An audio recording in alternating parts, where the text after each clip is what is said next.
Hello बच्चों, welcome back to my channel. कैसे हैं आप सब लोग। आप लोगों का जो यूपी बीएड का एंट्रेंस एग्ज़ाम होने वाला है, जो कंबाइंड एंट्रेंस एग्ज़ाम है, मैं उसके आप लोग को प्रिपरेशन करा रही थी, जिसमें कॉमर्स के क्वेश्चंस आप लोग के आने हैं। मैं उसकी तैयारी करा रही थी। तो इससे पहले मैंने एक प्रैक्टिस सेट आप लोग के लिए अपलोड किया था। अब नेक्स्ट उसी के आगे हम मुझे प्रैक्टिस सेट लेंगे। आज की वीडियो में भी कुछ इसी तरह के इंपॉर्टेंट क्वेश्चंस रहेंगे। तो आइए शुरू करते हैं। लेकिन शुरू करने से पहले क्या करना है, चैनल को सब्सक्राइब करना है, वीडियो को लाइक करना है और फ्रेंड्स के साथ वीडियो को शेयर भी कर देना है। फर्स्ट क्वेश्चन लेते हैं। कृषि आय आयकर अधिनियम की धारा के अंतर्गत कर मुक्त है। तो आपको बताना है जो एग्रीकल्चर इनकम होती है तो किस धारा के अंतर्गत जो होती है एग्जम्प्टेड होती है। आपने इनकम टैक्स पढ़ा होगा तो वहाँ पर आप लोगों ने सेक्शंस पढ़ी होंगी।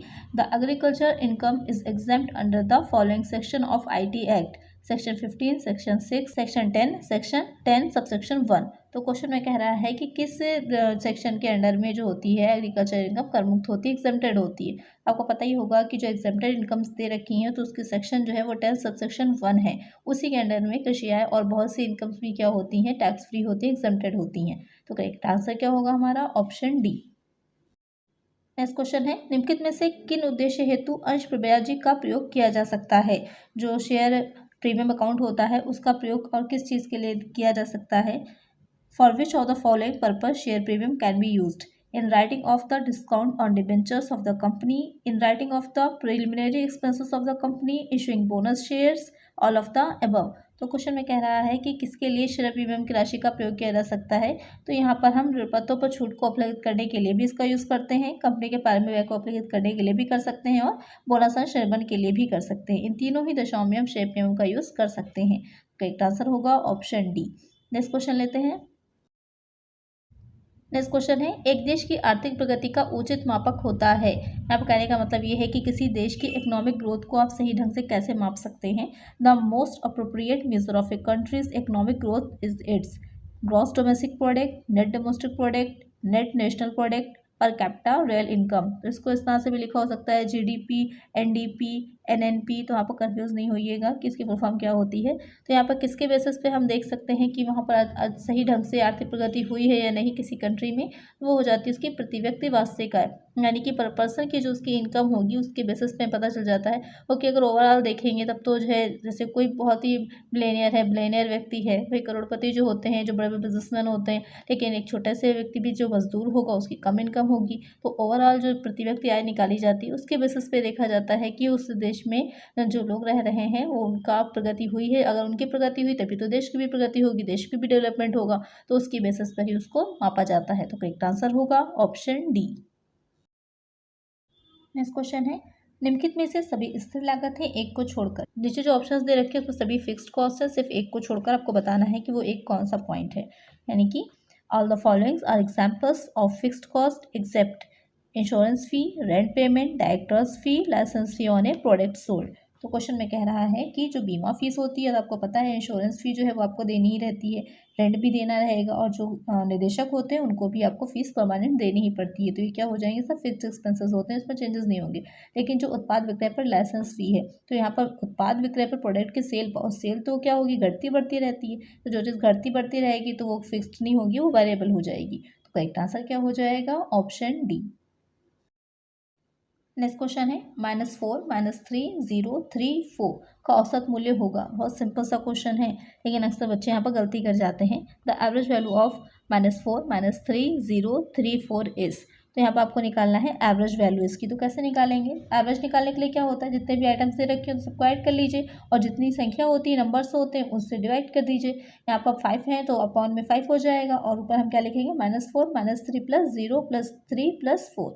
अब एक साइड माइनस है, एक साइड प्लस है, माइनस अलग ऐड करिएगा, -7 आएगा, प्लस ऐड करिएगा तो प्लस का 7 आएगा, +7 में से -7 को जो है लेस करेंगे तो कितना आ जाएगा, प्लस माइनस माइनस हो जाता है, 0 आ जाएगा, 0/5। अब 5 से 0 को डिवाइड करिएगा तो 0 ही आ जाएगा। तो करेक्ट आंसर क्या आएगा हमारा, ऑप्शन डी। बहुत ही ईजी सा क्वेश्चन था ये। तो नेक्स्ट क्वेश्चन लेते हैं। नेक्स्ट क्वेश्चन है, जब भी समंगति दूरी तथा समय से संबंधित हैं तो उनका श्रेष्ठ औसत होगा। Whenever data deals with speed, distance and time, then the best average is median, mode, geometric mean, harmonic mean. अच्छा क्वेश्चन है। यहाँ पर आपसे पूछ रहा है कि अगर जो भी डेटा जो दे रखा होगा उसमें जो समंक है वो गति से, डिस्टेंस से, जो उसकी दूरी से, स्पीड से या फिर टाइम से रिलेटेड अगर होते हैं तो वहाँ पर हम किस माध्यक का प्रयोग करते हैं उसे निकालने के लिए, तो उसके लिए यूज़ किया जाता है हार्मोनिक मीन का, हरात्मक माध्यक का। तो करेक्ट आंसर होगा ऑप्शन डी। नेक्स्ट क्वेश्चन है, एक फर्म जो नावों का निर्माण करती है कि प्रति माह स्थिर लागत 2,60,000 रुपये है, नाव का विक्रय मूल्य 35,000 रुपये है, परिवर्तनशील लागत प्रति नाव 15,000 रुपये है, बोट यार्ड में 20 नावें प्रति माह निर्माण की जा सकती हैं, फर्म में समुचित उत्पादन होगा।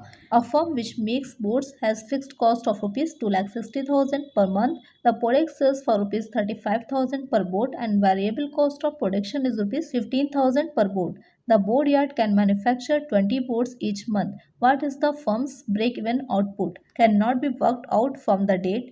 13 boats, ₹45,000, 20 boats. क्वेश्चन में कह रहा है आपसे, थोड़ा कंफ्यूज ना होइएगा, ध्यान से समझिएगा। आपको क्या निकालना है? समुचित उत्पादन निकालना है, बीपी प्रोडक्शन निकालना है।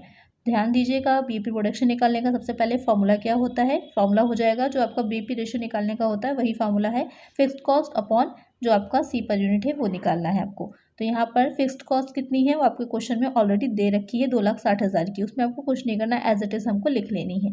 दूसरा जो चीज़ हमें निकालनी है, यहाँ पर निकालनी है हमको सी पर यूनिट निकालना है। सी पर यूनिट निकालने के लिए एक हमको पता होनी चाहिए कि जो सेल पॉइंट है यहाँ पर क्वेश्चन में आपको दे रखा है कितने का, 35,000 का दे रखा है, और हमको पता है वेरिएबल कॉस्ट। तो हम कंट्रीब्यूशन निकालने के क्या करेंगे, सेल में से हम वेरिएबल कॉस्ट को लेस कर देंगे, क्योंकि आपको पता होगा कंट्रीब्यूशन जो होता है, कंट्रीब्यूशन में दो चीज़ें ऐड होती हैं, एक फिक्स कॉस्ट, दूसरा प्रॉफिट, ये दो चीज़ें ऐड होती हैं। तो यहाँ पर हम इसको लेस कर देंगे, सेल में से हम वेरिएबल कॉस्ट को लेस करेंगे तो आ जाएगा हमारा 20,000, तो आपकी आ जाएगा कंट्रीब्यूशन। अब हम इसको डिवाइड कर देंगे तो कितना निकल के आ जाएगा हमारा 13 बोट्स, यानी कि 13 नावें। वही हो जाएगा हमारा करेक्ट आंसर, यानी कि बीपी पॉइंट क्या हो जाएगा, 13 नावें। जब अगर हम 13 नावें बनाएंगे, 13 बोट्स को मैन्युफैक्चर करेंगे तो ना वहाँ पर हमें लॉस होगा ना ही प्रॉफिट होगा, वो हमारा बीपी प्रोडक्शन हो जाएगा। तो करेक्ट आंसर होगा ऑप्शन बी। नेक्स्ट क्वेश्चन है, प्रसिद्ध पुस्तक सामान्य एवं औद्योगिक प्रबंध किसके द्वारा लिखी गई है?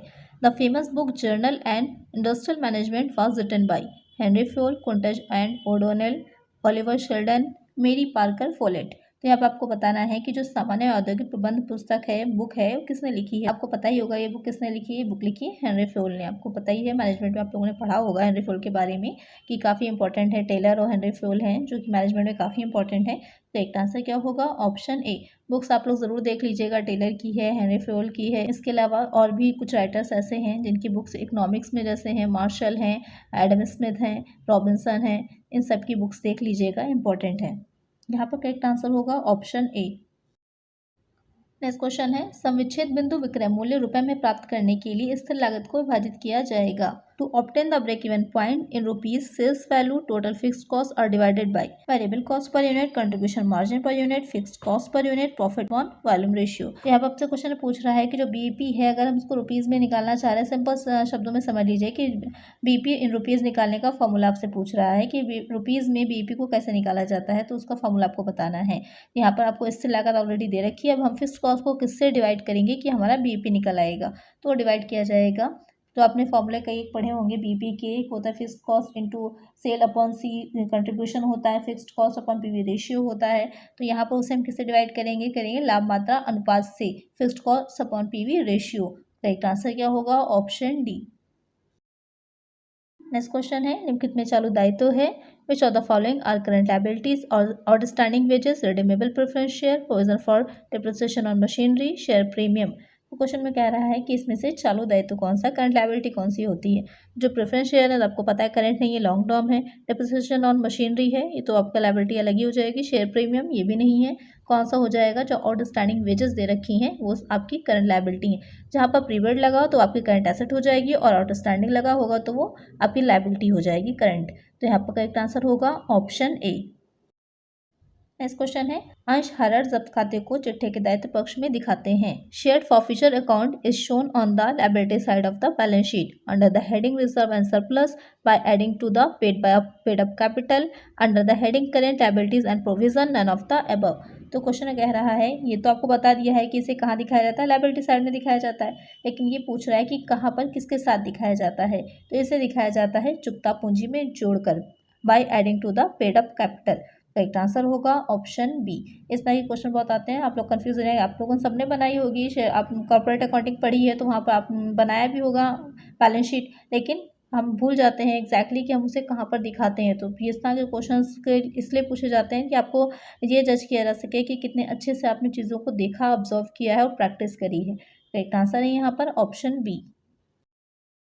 नेक्स्ट क्वेश्चन है, चाय के उत्पादन एवं विक्रय में सम्मिलित प्रतिशत कृषि आय माना जाता है। Following percentage in T production stated agriculture income 10%, 60%, 40%, 90%। ये क्वेश्चन काफ़ी इंपॉर्टेंट है। हाँ, इस तरह से और भी क्वेश्चन पूछे जाते हैं कि वहाँ पर कुछ पोर्शन जो होता है वो बिजनेस इनकम होती है, कुछ इनकम जो हो जाती है वो हो जाती है एग्रीकल्चर इनकम। तो आपसे बिजनेस इनकम भी पूछ सकता है, एग्रीकल्चर इनकम भी पूछ सकता है। यहाँ पर आपसे क्या पूछा है कि कितना प्रतिशत भाग जो है वो कृषि आय माना जाएगा, एग्रीकल्चर इनकम माना जाएगा। तो 60% जो होती है वो एग्रीकल्चर इनकम होगी और 40% क्या होगा, बिजनेस इनकम होगी। देखिए यहाँ पर दोनों ही दे रखे हैं कन्फ्यूज़ करने के लिए, आप लोग यहीं पर कन्फ्यूज़ हो जाएंगे। लेकिन यहाँ पर आंसर क्या होगा आपका 60%। करेक्ट आंसर होगा ऑप्शन सी।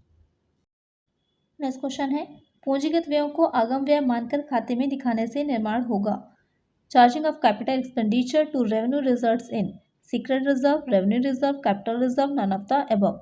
क्वेश्चन कह रहा है कि जो पूंजीगत व्यय होंगे उनको आगम मान करके अगर हम जो है खातों में दिखा रहे हैं तो वहाँ पर क्या होगा, किस चीज़ का निर्माण होगा, गुप्त संचय का, आगम संचय या पूंजीगत संचय का। तो वहाँ पर क्या होगा, जो गुप्त संचय है उस जो सीक्रेट रिजर्व होता है उसका निर्माण होता है जब हम जो कैपिटल एक्सपेंडिचर होते हैं उनको रेवेन्यू एक्सपेंडिचर मान करके अकाउंट्स में दिखाते हैं। राइट आंसर होगा ऑप्शन ए। नेक्स्ट क्वेश्चन है, खुले बाजार की क्रियाएं हिस्सा हैं। Open market operation is part of income policy, fiscal policy, labour policy, credit policy. तो यहाँ पर क्वेश्चन में कह रहा है कि जो ओपन मार्केट की जो क्रियाएं होती हैं वो किसका हिस्सा होती हैं, तो वो हो जाती हैं साख नीति का, क्रेडिट पॉलिसी का। तो करेक्ट आंसर क्या होगा, ऑप्शन डी। इसके द्वारा क्या करते हैं, जो रिजर्व बैंक होता है या साख नीति के द्वारा देश में मुद्रा प्रसार की, मुद्रा संकुचन की जो स्थिति पैदा होती है, सिचुएशन बनती है, उस पर कंट्रोल रखता है। नेक्स्ट क्वेश्चन है, यदि वस्तु विक्रय लागत ₹1,20,000 है तो सकल हानि पर विक्रय दर 1/4 पर, तो विक्रय की राशि बताइए। यहाँ पर आपको बताना है कि सेल्स की राशि कितनी आएगी अगर आप लोगों का, if the cost of goods sold in ₹1,20,000 and the rate of cost is 1/4 on sales, the amount of sales is. बहुत ही ईजी सा सिंपल सा क्वेश्चन है, इसको जल्दी से मुझे कमेंट करके बताइए कि इसका करेक्ट आंसर क्या है। इसको नेक्स्ट वीडियो में मैं आप लोग को बताऊंगी कि इसका करेक्ट आंसर क्या है। नेक्स्ट क्वेश्चन है, अल्प पूंजीकरण का निवारण किया जा सकता है। Under capitalization can be remedied by issue of bonus shares, redemption of preference shares, redemption of debentures, redemption of interest on debentures. आपने पढ़ा होगा अति पूंजीकरण और कैपिटलाइजेशन और अंडर कैपिटलाइजेशन के बारे में। तो अगर अंडर कैपिटलाइजेशन की सिचुएशन होती है, यानी कि अंडर कैपिटलाइजेशन क्या होता है कि जितनी एसेट हमारे पास ऑलरेडी हैं लेकिन उससे कम जो वैल्यू है वो दिखा रहे हैं हमारी बुक्स, यानी कि जितनी एसेट है हमारे पास, सपोज कर लीजिए 1 लाख की एसेट है लेकिन आपके जो बुक्स हैं वहाँ पर वो 80,000 या 70,000 की एसेट शो कर रहा है, वो हो जाता है अल्प पूंजीकरण आपका। और इसके अपोजिट हो जाएगा कि जितनी हमारे पास एसेट है उससे ज़्यादा हमारी बुक्स जो है वो दिखा रही हैं, तो वो हो जाएगा अति पूंजीकरण। तो यहाँ पर कह रहा है कि अगर अल्प पूंजीकरण है तो उसका निवारण कैसे करें, बोनस अंश को निर्मित करें, प्राधिकार अंशों का शोधन करें, ऋणपत्रों का शोधन करें, ऋणपत्रों पर ब्याज का भुगतान करके। तो वहाँ पर हमें क्या करना चाहिए, बोनस अंशों को निर्मित करना चाहिए, तो उससे हम अपने जो अल्प पूंजीकरण है उससे रिकवर कर सकते हैं। करेक्ट आंसर क्या होगा, ऑप्शन ए। नेक्स्ट क्वेश्चन है, यदि औसत लागत गिर रही है तो if average cost is falling then marginal cost is rising, marginal cost is falling, marginal cost is equal to average cost, it is impossible to tell if marginal cost is rising और falling. Question में कह रहा है कि अगर औसत लागत, average cost जो होगी वो गिर रही होगी तो क्या होता है, वहाँ पर सीमांत लागत बढ़ती है, घटती है, सीमांत लागत औसत लागत के बराबर होती है। ये कहना ही असंभव है कि सीमांत लागत बढ़ रही है या गिर रही है। तो ऐसे स्थिति में क्या होता है, आपने फिगर देखा होगा, सीमांत औसत लागत क्या होती है, जब गिर रही होती है तो सीमांत लागत उससे तेजी से गिरने लगती है और एक पॉइंट आता है जहाँ पर वो एक दूसरे को काटती है। काटने के बाद क्या होगा कि जो औसत लागत है ऊपर उठना शुरू हो जाती है, लेकिन सीमांत लागत क्या होगी, उससे तेजी से ऊपर उठने लगती है। तो यहाँ पर क्या होगा कि अगर औसत लागत गिर रही होगी तो सीमांत लागत भी घटेगी। तो करेक्ट आंसर क्या होगा, ऑप्शन बी। नेक्स्ट क्वेश्चन है, एक्स लिमिटेड ने भूमि एवं भवन ₹28,80,000 में खरीदे तथा इसके बदले में उसने ₹100 मूल्य के ऋणपत्र 4% छूट पर निर्मित किए। निर्मित ऋणपत्रों की संख्या क्या होगी, आपको बताना है कि नंबर ऑफ डिबेंचर्स कितने इशू किए गए हैं, उसके numbers. X Limited purchased land and building worth ₹28,80,000 and in lieu issued debentures of ₹100 each at a discount of 4%. What is the number of debentures issued. तो आपको बताना है कि जो डिबेंचर इशू किए गए हैं कितने इशू किए गए हैं। इसके लिए क्या करना है, हमको एक डिबेंचर की वैल्यू निकालनी है। एक डिबेंचर की वैल्यू 100 जो दे रखी है, लेकिन यहाँ पर एक चीज़ ध्यान देखिएगा, इशू ऑफ शेयर्स पर क्या किया गया है, छूट दी गई है। छूट कितनी की दी गई, 4 रुपये की दी गई डिस्काउंट, उसको हम लेस कर देंगे तो कितने पर किया गया, 96 पर किया गया है।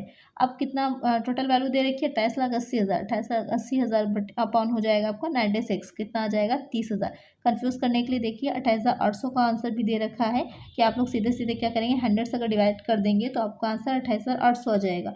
लेकिन यहाँ पर हमको जो डिस्काउंट है उसको लेस कर देना है। एक्चुअल वैल्यू कितने पर किए गए थे, 96 पर किए गए थे, क्योंकि 4 रुपये तो छूट दे दी गई थी, डिस्काउंट दे दिया गया था। तो कितना आ जाएगा, टोटल नंबर ऑफ डिबेंचर्स 30,000। तो करेक्ट आंसर क्या होगा, ऑप्शन बी। नेक्स्ट क्वेश्चन है, निम्नलिखित में से कौन सा समीकरण सही है। Which of the following equation is correct. Opening stock plus closing stock minus purchase is equal to cost of goods sold. यहाँ पर आपको मेनली दे रखा है कॉस्ट ऑफ गुड्स सोल्ड का फॉर्मूला। आपको ये बताना है कि इसमें से कौन सा फॉर्मूला करेक्ट है। Opening stock plus purchase minus closing stock is equal to cost of goods sold. Purchases plus closing stock minus opening stock is equal to cost of goods sold. Closing stock minus purchases minus opening stock is equal to cost of goods sold. आपको याद होगा कि जब हम opening stock में purchases को add कर देते हैं और क्लोजिंग स्टॉक को लेस कर देते हैं तो हमारी क्या निकल आती है, कॉस्ट ऑफ गुड्स सोल्ड निकल के आती है। बस हमें वही ढूंढना है, इसमें से कौन में दे रखा है कि आपका ओपनिंग स्टॉक में परचेज को ऐड किया है, माइनस किया क्लोजिंग स्टॉक में, तो ऑप्शन बी जो दे रखा है वहाँ पर ओपनिंग स्टॉक को परचेज में ऐड किया गया है और क्लोजिंग स्टॉक को उसमें से लेस कर दिया गया है। वही आप लोग का करेक्ट आंसर हो जाएगा। तो करेक्ट आंसर होगा ऑप्शन बी। नेक्स्ट क्वेश्चन है, प्रबंध द्वारा नियंत्रण का कार्य निम्नलिखित में से किसके बिना संभव नहीं है। Control function of management can not be perform without planning, organising, staffing, motivation. तो यहाँ पर क्वेश्चन में पूछ रहा है कि जो कंट्रोल होता है किसके बिना मैनेजमेंट नहीं कर सकता। तो आपको पता होगा कंट्रोल के साथ साथ क्या चलता है, प्लानिंग। जब प्लानिंग अच्छी होगी तभी तो हम कंट्रोल भी कर पाएंगे, तो इसलिए प्लानिंग के बिना कंट्रोल नहीं किया जा सकता मैनेजमेंट के द्वारा। तो एक आंसर क्या होगा, ऑप्शन ए। फर्स्ट क्वेश्चन लेते हैं, भारतीय नागरिक को भारत के बाहर सरकार द्वारा देय वेतन पर salary payable by government of India to an Indian citizen for service outside India is not taxable in India, is taxable in India, is includable in total income for tax purpose, none of the above।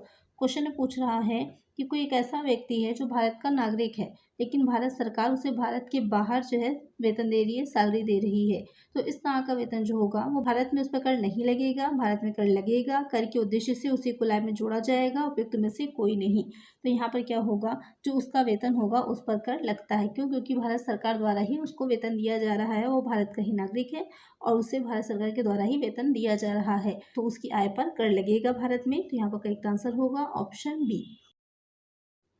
Next question है, सर्वप्रथम स्वतंत्र भारत में आयकर अधिनियम किस वर्ष में पारित किया गया था। First of all, the income tax act was passed in independent India in 1956, इन 1962, इन 1961, इन 1990। तो यहाँ पर जो पहली बार स्वतंत्र भारत में आयकर अधिनियम बनाया गया था वो 1961 में बनाया गया था। दो क्वेश्चन आते हैं, ध्यान दीजिएगा, कब बनाया गया था तो 1961 हो जाएगा, कब लागू हुआ था तो 1962 होगा। यहाँ पर पूछ रहा है कि कब बनाया गया था, कब पारित किया गया था, तो हो जाएगा 1961। तो एक आंसर होगा ऑप्शन सी। नेक्स्ट क्वेश्चन है, निर्माण करें या खरीदें के निर्णय में निम्नलिखित का ध्यान नहीं रखा जाएगा। विच of the following should not be considered in A make और बाय डिसीजन। आपने पढ़ा होगा मैनेजमेंट अकाउंटिंग में जो डिसीजन लिया जाता है कि हम किसी वस्तु को, किसी प्रोडक्ट को बनाएं या फिर मार्केट से परचेस करें, तो वहाँ पर उस डिसीजन को लेते टाइम हमें किन चीज़ों का ध्यान रखना होता है, या कौन सी ऐसी चीज़ें हैं जो आपको क्वेश्चन पूछ रहा है कि उसका ध्यान नहीं रखते हैं। Potential use of manufacturing capacity, variable cost of production, potential rental income from space occupied by production area, unchanged fixed cost। Question में कह रहा है कि निर्माण करें या खरीदे का निर्णय लेने के टाइम पर किस बातों को ध्यान में नहीं रखा जाता। निर्माण क्षमता का भाई उपयोग बिल्कुल रखा जाता है कि जो भी वस्तु बना रहे हैं जिसकी उसकी जो मैन्युफैक्चरिंग कर रहे हैं उसकी कैपेसिटी का क्या हम यूज़ कर सकते हैं। उत्पादों की परिवर्तनशील लागत कि जो भी प्रोडक्ट हैं उनकी वेरिएबल कॉस्ट कितनी आ रही है, क्योंकि बहुत इंपॉर्टेंट होती है फिक्स्ड कॉस्ट और वेरिएबल कॉस्ट, क्योंकि सीमांत लागत की मार्जिनल कॉस्टिंग के बेसिस पे इससे निकाला जाता है, तो वहाँ पर परिवर्तनशील लागतें बहुत ही इंपॉर्टेंट होती हैं। उत्पादन क्षेत्र द्वारा प्रयुक्त की गई प्रभावी क्षेत्र के किराए से आय, कि जितने एरिया में उस वस्तु का या उस प्रोडक्ट का जो उत्पादन हो रहा है, अगर उसे हम रेंट पर जो दे देंगे तो उससे हमें कितनी आय होगी। तो ये तीनों ही चीज़ें ध्यान में रखी जाती हैं। कौन सी नहीं रखी जाती, अपरिवर्तित स्थिर लागत की अनचेंज्ड फिक्स्ड कॉस्ट, क्योंकि फिक्स्ड कॉस्ट जो होगी आप एक वस्तु का उत्पादन करिए, यहाँ पर कई एक वस्तु का एक साथ करिएगा, आपको फिक्स कॉस्ट तो उतनी ही आनी है, इसलिए उस पर ध्यान नहीं रखा जाता। तो यहाँ पर करेक्ट आंसर क्या हो जाएगा? ऑप्शन डी, कि जब इस तरह का निर्णय लिया जाता है कि हमें कोई वस्तु को मैन्युफैक्चर करना है या फिर बाजार से बाई करना है, तो वहाँ पर हम जो उसकी अनचेंज फिक्स कॉस्ट होती है, यानी कि जो अपरिवर्तित है उसमें परिवर्तन नहीं होगा, उस पर ध्यान नहीं देंगे। करेक्ट आंसर होगा ऑप्शन डी। नेक्स्ट क्वेश्चन है, 5 इकाइयों के उत्पादन पर एक फर्म की कुल औसत लागत 30 रुपये है तथा 6 इकाइयों के उत्पादन पर औसत लागत 32 रुपये है। छठी इकाई के उत्पादन की सीमांत लागत होगी। A firm average total cost is ₹30 at 5 units of output and ₹32 at 6 unit of output. The marginal cost of producing 6 unit is ₹2, ₹12, ₹32, ₹42। दोस्तों क्वेश्चन को ध्यान दीजिएगा, थोड़ा सा कंफ्यूज करने वाला यहाँ पर है। जब आप इसको सॉल्व करेंगे तो थोड़ा सा कंफ्यूज होंगे। यहाँ पर कह रहा है कि 5 इकाइयों का उत्पादन जब हम कर रहे हैं तो उसकी औसत लागत जो आ रही है वो 30 रुपये आ रही है, और जब 6 इकाइयों का उत्पादन किया जा रहा है तो औसत लागत कितनी आ रही है? 32 रुपये आ रही है। औसत लागत का मतलब है कि एक यूनिट को बनाने की जो उसकी लागत आ रही है वो 30 रुपये आ रही है। यहाँ पर आपसे कह रहा है कि आपको ये बताना है कि जो छठी इकाई यानी कि जो 6th यूनिट हम बना रहे हैं उसकी मार्जिनल कॉस्ट सीमांत लागत कितनी होगी। तो उसको निकालने के लिए अगर आप सीधे सीधे ऐसे ही निकाल देंगे कि जो 5 इकाई थी अब 6 हो गई, यानी कि एक इकाई एक्स्ट्रा हो गई, अब 30 पहले थी अब 32 हो गई, तो यानी कि 2 रुपये बढ़ गई, तो आंसर आपका गलत हो जाएगा। इसीलिए कंफ्यूज करने के लिए ₹2 भी दे रखा है आपके आंसर में। आपको कैसे निकालना है? पहले आपको औसत लागत दे रखी है तो उससे आपको टोटल कॉस्ट निकालनी होगी। तो यहाँ पर टोटल कॉस्ट निकालने की क्या करेंगे? 5 × 30 करेंगे, कितनी आ जाएगी? 150 आएगी। उसके बाद जो 6 यूनिट के लिए दे रखी थी तो वहाँ पर 6 यूनिट को बनाने में कितनी आ रही है? 32 आ रही है औसत लागत। मल्टीप्लाई कर दीजिए, कितना आ जाएगा? 192 आ जाएगी टोटल कॉस्ट। अब आ जाएगी आपकी 192 है 6 यूनिट की और 150 है 5 यूनिट्स की। लेस कर देंगे, 192 माइनस 150 कितनी निकल के आई? 42। यानी जो 6 इकाई बना रहे हैं, जो 6 यूनिट बन रही है उसकी लागत कितनी आ रही है? 42 आ रही है। करेक्ट आंसर क्या अब हमारा होगा? Option D. इस तरह के क्वेश्चन में थोड़ा सा ध्यान दिया करिए। अक्सर लोग जल्दबाजी में 2 पर भी टिक कर देते आप लोग, तो आप लोग का आंसर गलत हो जाता। करेक्ट आंसर होगा ऑप्शन डी। नेक्स्ट क्वेश्चन है, रैखिक तथा स्टाफ संगठन में स्टाफ का कार्य होता है। The function of staff in line the staff organisation is take advice from line, advice the line, hold authority and responsibility, fix responsibility for performance of tasks in a defined manner upon certain individuals. Question में कह रहा है जो रैखिक staff संगठन, आप लोगों ने पढ़ा होगा कि ये संगठन के प्रकार होते हैं। रैखिक संगठन होता है, रेखा एवं स्टाफ संगठन होता है, कई तरह का होता है। वहीं पे पूछ रहा है कि जो रेखा स्टाफ संगठन होगा वहाँ पर क्या किया जाएगा कि जो स्टाफ होगा उसका क्या रोल होता है। तो उसका रोल होता है जो अपने से उच्च अधिकारी होते हैं या जो भी अपने जो एक रेखा का मतलब लाइन में होता है कि एक के बाद एक सीधी लाइन में चलता है, तो वहाँ पर जो स्टाफ होता है उसका काम होता है एडवाइस देना, सलाह देना। बाकी मानना ना मानना उच्च अधिकारियों पर डिपेंड करता है कि उस सलाह को माने या ना माने, लेकिन वहाँ पर उनका कार्य हो जाता है सलाह देना। करेक्ट आंसर होगा ऑप्शन बी। नेक्स्ट क्वेश्चन है, निम्नलिखित में से कौन सी संपत्तियों पर ह्रास नहीं लगता? विच of the following asset in usually not depreciated? Land, building, plant, furniture. बहुत ईजी सा क्वेश्चन है, आपको पता ही होगा कि जो है किस संपत्ति पर ह्रास नहीं लगाया जाता है। तो जल्दी से मुझे कमेंट करिए यहाँ पर एक किस कौन सी एसेट ऐसी इसमें से दे रखी है? फिक्स्ड, ये तो हमको पता है कि जो फिक्स्ड एसेट होते हैं उन पर डिप्रिसिएशन लगता है, लेकिन फिक्स्ड में भी कौन सी ऐसी एसेट है जिस पर डिप्रिसिएशन नहीं लगता? तो आप लोग मुझे कमेंट में इसका आंसर दीजिए। नेक्स्ट क्वेश्चन है, a partner in a firm can not transfer his share to an outsider, can transfer his share to an outsider with the consent of majority partners, can transfer his shares to an outsider without the consent of any other partner, can transfer his share to an outsider with the consent of all partners। तो question में कह रहा है कि एक साझेदारी जो होती है, आपने पढ़ा होगा जो साझेदारी अधिनियम है 1932, तो वहाँ पर जो साझेदारी होती है तो उस साझेदारी में बाहरी व्यक्ति को अपना हित हस्तांतरित कर सकता है कोई साझेदार, या बाहरी व्यक्ति को अपना हित बहुमत साझेदारों की स्वीकृति से हस्तांतरित कर सकता है। बाहरी व्यक्ति को अपना हित सभी साझेदारों की स्वीकृति के बिना हस्तांतरित कर सकता है। बाहरी व्यक्ति को अपना हित सभी साझेदारों की स्वीकृति से हस्तांतरित कर सकता है। तो यहाँ पर आपको बताना है कि कोई अगर पार्टनर है, साझेदार है, वो अपना हित जो भी है उसकी जो शेयर्स हैं वो किसी दूसरे व्यक्ति को किस तरह से हस्तांतरित कर सकता है या नहीं कर सकता है। तो वो दूसरे जो भी आपके ऑप्शंस दे रखे हैं उसमें से आपको आंसर बताना है। यहाँ पर वो अपना हित ट्रांसफ़र कर सकता है, लेकिन उसको सभी जितने भी साझेदार हैं उनकी सहमति होनी चाहिए, तभी वो अपने हित को दूसरे व्यक्ति को या किसी बाहरी व्यक्ति को हस्तांतरित कर पाएगा। तो करेक्ट आंसर यहाँ पर हो जाएगा ऑप्शन डी। अगर किसी भी एक साझेदारी का कंसेंट नहीं है, यानी कोई भी एक साझेदार पार्टनर जो सहमत नहीं है इस चीज़ से, तो वहाँ पर अपने हित को ट्रांसफर नहीं कर सकता। नेक्स्ट क्वेश्चन है, भारत में राष्ट्रीय आय का आकलन किया जाता है। National income in India is estimated by CSO, finance commission, planning commission, Indian statistical institute. Question में कह रहा है कि जो राष्ट्रीय आय होती है, इंडियन भारत की जो नेशनल इनकम है, उसका आकलन कौन करता है, उसको मेजर कौन करता है? CSO करता है, वित्त आयोग करता है, योजना आयोग करता है, भारतीय सांख्यिकी संस्थान द्वारा होता है। उसे कौन करता है? उसे CSO करता है। इसकी फुल फॉर्म क्या हो जाएगी? सेंट्रल स्टैटिस्टिकल ऑर्गेनाइजेशन, इसकी फुल फॉर्म हो जाएगी। तो राष्ट्रीय आय के मापने का कार्य इसी के द्वारा किया जाता है। तो करेक्ट आंसर यहाँ पर हो जाएगा ऑप्शन ए। नेक्स्ट क्वेश्चन है, स्कंद विपणी का सबसे महत्वपूर्ण आर्थिक कार्य क्या है? The most important economic function of stock exchange is to. आपने पढ़ा होगा स्टॉक एक्सचेंज के बारे में कि जो है जो भी सिक्योरिटीज़ होती हैं कंपनीज की, वो उसमें लिस्टेड होती हैं। तो उसके बारे में ही पूछ रहा है कि उसका सबसे मोस्ट इम्पॉर्टेंट आर्थिक कार्य क्या होगा।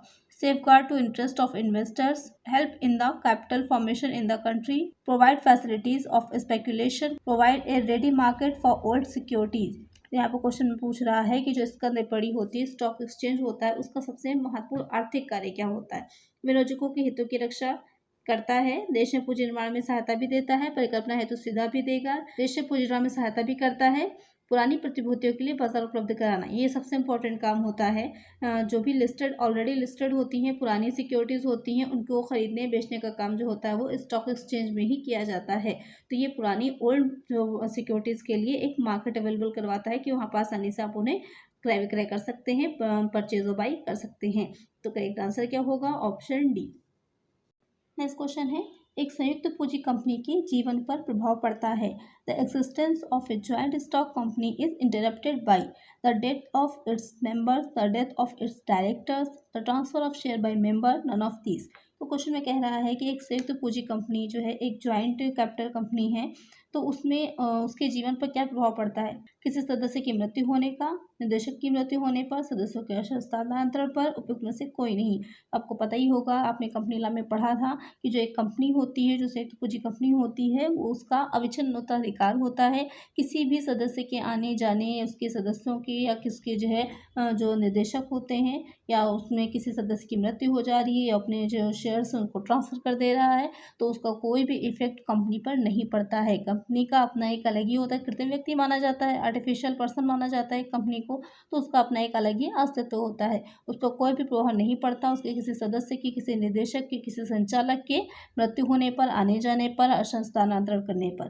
तो एक आंसर क्या होगा हमारा? ऑप्शन डी, उपयुक्त में से कोई नहीं, नन ऑफ दिस। आज की वीडियो में इतना ही, मिलते हैं नेक्स्ट वीडियो में कुछ और नए क्वेश्चंस के साथ। अगर वीडियो अच्छी लगी हो तो लाइक कर दीजिएगा, चैनल पर नया है सब्सक्राइब नहीं किया है जल्दी से चैनल को सब्सक्राइब करिए और फ्रेंड्स इस वीडियो को शेयर भी करिएगा। मिलते हैं नेक्स्ट वीडियो में। Thank you.